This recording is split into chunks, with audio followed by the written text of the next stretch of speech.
네, 앞서 전해드린 것처럼 장기 협상 과제로 넘어가는 데 됐던 한미 간의 협상, 관세 안보 어느 정도 타결이 된 것 같습니다.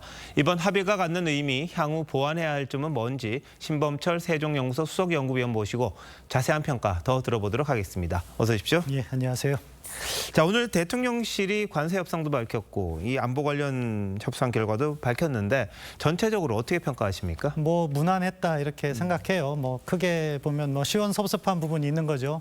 어려운 문제에 있어서 한 고비를 넘어갔다는 부분은 시원한데 네. 지금 국제 질서가 변하면서 미국이 사실 한국에게 여러 가지 요구하고 있고 네. 우리도 그러한 과정에서 사실은 3,500억 달러는 조금 많은 부분이 있기 때문에 초반에 그 금액을 합의한 거를 좀 아쉽게 생각해요.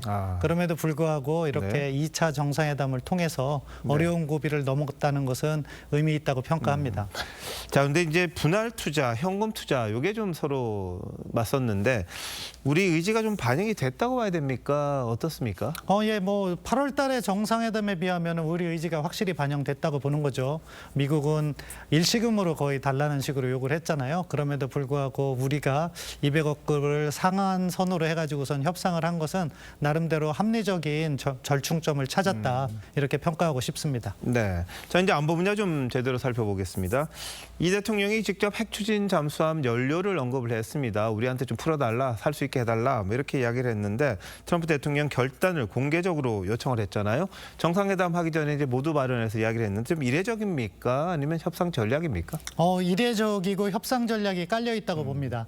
왜냐하면은 사실은 약간 민감한 사안이잖아요. 그렇기 때문에 미국에 어느 정도 공감대가 없었다면 대통령께서 공개적인 발언을 하긴 매우 어려운 부분이었어요.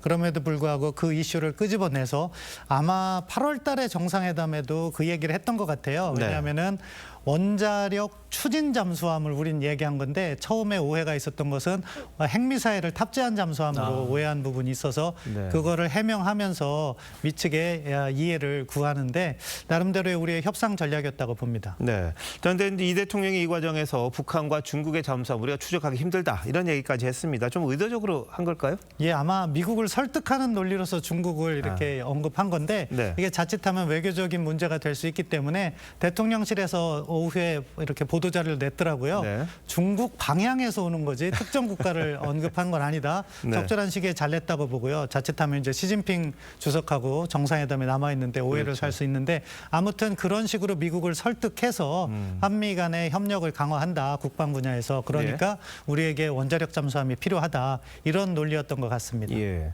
자, 트럼프 대통령도 거기에 대해서 공감을 표현하긴 했어요. 합의를 했다. 근데 다만 이제 논의를 시작하자. 거기에 대한 합의 정도로 봐야 됩니까? 어떻습니까? 예, 거기까지 가는 것도 의미는 있다고 보는데 이제 악마는 디테일에 있으니까 이게 사실은 국방 당국 간에도 합의가 돼야 되고 미국은 또 에너지부가 원자력 문제를 다루고 있거든요. 그리고 또 국무부. 그렇기 때문에 이제 본격적인 협상에 있어서 우리가 어떤 접근을 할 것인지가 중요해요. 우리가 원자력 협정을 먼저 개정해서 농축을 얻어내고 그걸 바탕으로 우리의 원료를 사용할 것인지 아니면은 그 농축을 미국으로부터 직접 구매할 것인지 이런 방향성을 먼저 정해야 되고요. 특히 우리가 나름대로의 그 원자력 잠수함 설계의 노하우가 또 필요한 부분이 있는데 그 부분과 관련해서도 국방부가 조기에 발주를 해서 우리의 기술이 쌓이도록 하는 노력도 필요하다고 생각합니다. 미국은 보니까 에너지부라는 게 굉장히 힘이 강하더라고요. 예, 맞습니다. 그쪽에서 또 원자력을 담당하고 있기 때문에 우리가 전 부처적인 접근을 해야 된다고 생각해요. 자, 이 다른 부분들은 어떻게 협상 결과가 제대로 공개는 안 됐습니다. 예를 들면 주한미군의 지휘라든지 방위비 분담이라든지 이런 부분. 이건 어떻게 된 걸로 보십니까? 어느 정도 공감대가 있는 것 같고요. 우리가 국방비를 인상하는 대신 미국의 무기 체계를 많이 사준다. 그리고 주한미군의 전략적 유연성이라든가 미국이 요구하는 것도 어느 정도 단계를 나눠서 접근을 할 건데 공감대를 만들어가면서 안보적인 측면에서는 한미가 함께 가는 그러한 행보를 취할 것으로 생각합니다. 오늘 자세히 발표는 안 했죠? 네, 아직 발표가 안 됐고 아마 11월 3, 4일 날 헤그세스 미국 국방장관이 오니까 그때 아마 구체적인 논의가 또 발표되지 않을까 기대해 봅니다. 알겠습니다. 조금 전 리포트 저희가 내보냈습니다만 세계적인 빅 이벤트죠. 미중 정상회담이 부산에서 열립니다.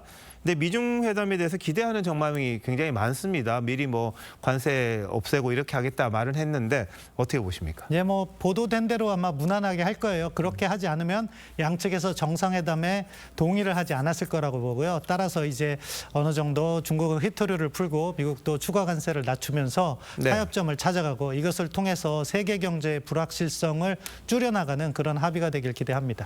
자, 그런데 내일 신경전도 굉장히 치열할 것 같아요. 누가 언제 어디서 어떻게 만나느냐, 뭐 누가 먼저 나오느냐 그런 거 가지고 지금 말이 많은 것 같은데 어떻게 예상하십니까? 예, 아주 팽팽할 거라고 생각합니다. 한치의 양보도 없는 그런 네. 정상회담이 될 거라고 생각해요. 그러니까 누가 맞느냐 뭐 이런 것도 중요한 그렇죠. 거죠. 아무래도 먼저 트럼프 대통령이 와 있고 시진핑 주석이 김해공항으로 오기 때문에 네. 영접을 하는 측은 트럼프 대통령 쪽이 아닐까 싶습니다. 알겠습니다. 내일 결과 한번 지켜보도록 하죠. 잘 들었습니다.